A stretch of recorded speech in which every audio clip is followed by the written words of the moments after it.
Hey everyone, today we are going to try out the Fender 57 Champ as a pedal platform. I'm going to try it out with a vast array of effects and see how it works as a blank canvas for a lot of different tones, as opposed to it being viewed as kind of a one-trick pony, the classic 5-watt plug-and-play amplifier responsible for a lot of classic studio tones throughout rock history. But we're going to put a lot of different sounds into this amplifier today and see how it takes it. So let's start off with some tone here. Please remember to like, share, and subscribe, and I hope you enjoy.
So this is the modern Reissue 57 Champ. It's all stock. I am planning on doing some modifications to it, but it's all stock, and this is an amp I picked up on my own. This is not a sponsored review.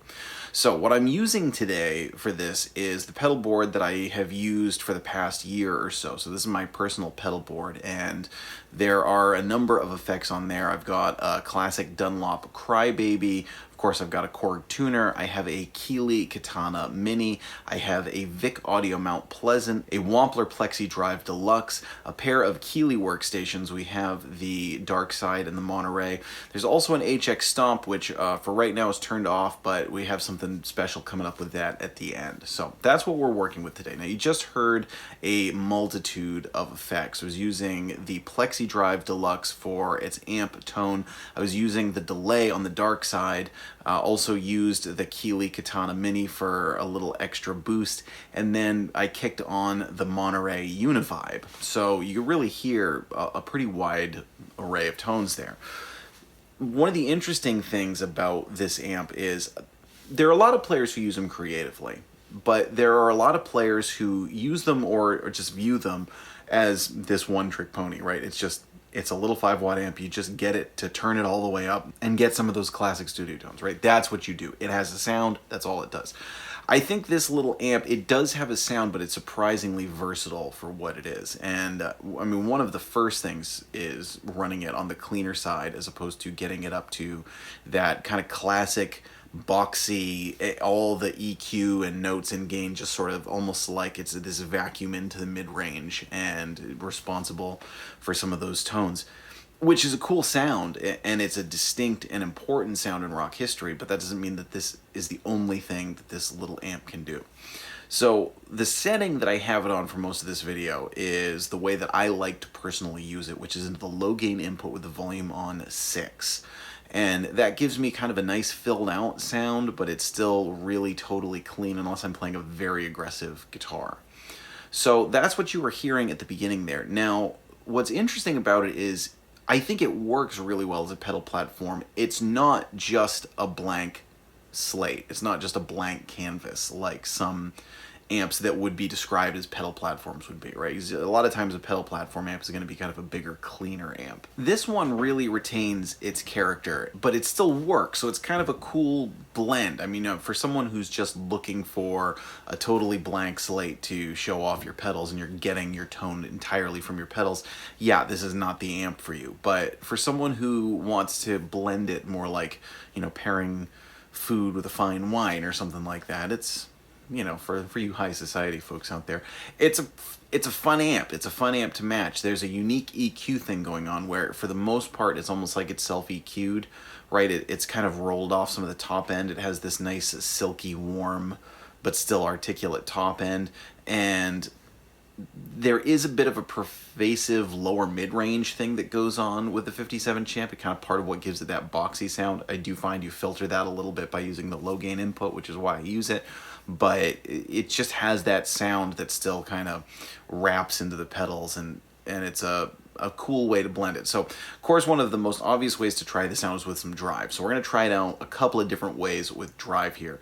So first of all, I'm going to stay on this setting, and we're going to try stacking some drives. So I'm going to start with the Vick Audio Mount Pleasant, and then kick on the boost side of the Plexi Drive Deluxe, and then we'll kick on some wah just for the fun of it. So let's listen to that.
Now, obviously, a lot of overdrives and boosts work best if the amplifier is already pushed, and this being the classic little studio amped push, let's try that out. So now I'm going to switch back into the high gain input. I'm going to turn the volume up to about 8. This gives me a nice grind.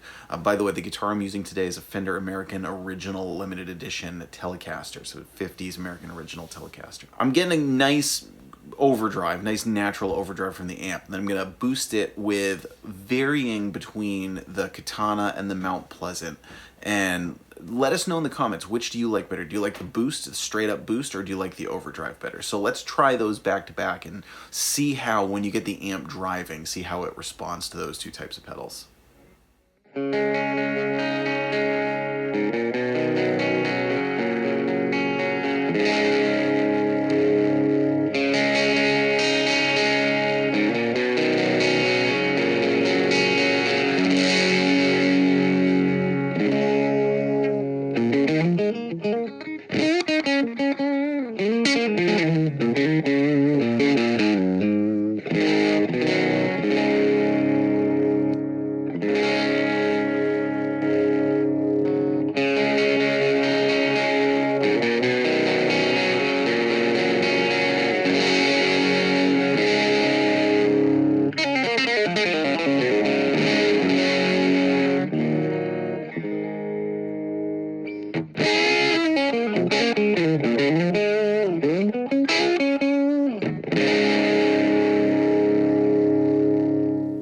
Alright, lastly, I mentioned we're going to use the HX Stomp. This is something kind of fun that I set up that is something that I enjoy using. I call this preset 57 Coach, because you got the champ. The champ needs a coach. I came up with it myself. It's like, it's not a big deal. It's like, whatever. I know it's totally brilliant, but it's really not a big deal. Anyway, this preset is called 57 Coach. Now, this is essentially a a combination of things. It's got some studio effects in there, which are the type of things that I would apply to a 57 champ after it were recorded. Some EQ tricks that I would use to even it out a little bit, and also a compressor. Now, I know a lot of you might say, compressor, why compressor? This amp is known for its compression. It's compressing itself. Well, there's a difference between compressing your guitar signal going into it and the amp compressing your guitar signal. So that's why there's a compressor. It's also more of a studio style compressor as opposed to a compressor effect. So we've got a compressor, we've got an EQ. Now we've got two effects on there to make it more on par, let's say, with other classic Fender amps. We got a 63 reverb model and also an optical tremolo. I decided to go with an optical tremolo to give it some of that photocell swelliness that I like from other effects like Univibe. It's you know, or like a harmonic trem. That's, with your optical tremolo, it's just a really, it's still a natural sound, but kind of got more of that modulation as opposed to just your varying in volume. So we've got those, and then we've got a tube driver clone, and that's to kind of give it that overdrive, give it kind of a blend between a boost and an overdrive pedal, something that really naturally pushes this amplifier. If you are an HX Stomp user and you use either the 57 champ or another small 5-watt little kind of boxy job, this preset is available from my website. I'm going to put a link to that in the description so you can go and get that preset if you like it. In my opinion, just kind of is tailored to it, makes it more versatile. So let's take a listen to a bunch of the different effects on the HX Stomp.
Alright folks, that's what I got. Let us know in the comments. What do you think? Do you think this works or doesn't work as a pedal platform? Is this something you would use for that respect or not? Now, I do want to mention that a lot of players love to use champs in stereo, use dual champs or something of that type of amplifier and run them in stereo with various different effects. So much so that one of the Fender Mustang models had that as a preset on there, a sort of stereo champ sound. I decided to go just with the regular champ here. The other champ that I have is the 68 custom Vibro champ. That one with its 10-inch speaker and some of its modern features is a little bit more like a mini Princeton, as I've said in other videos. So I didn't want to do the dual thing right now just because I don't have another amp that exactly pairs up with this one the way it is, but I did want to mention that because a lot of people love to run small amps in general in stereo. I know a lot of people who like to run Blues Juniors, multiple Blues Juniors in stereo. So that's certainly a way that these open up a whole new world of possibilities, especially because they're small, so it's something you can actually do with a little bit more manageability. So what do you think? Is this something that you would use? Do you think it just didn't work at all? Do you want something bigger that's more of a clean slate for your pedal board? Or do you like the way the amp character kind of blended with the pedals? Let us know what you think. I'm Jack Fossett. Remember to like, share, and subscribe, and we'll see you next time.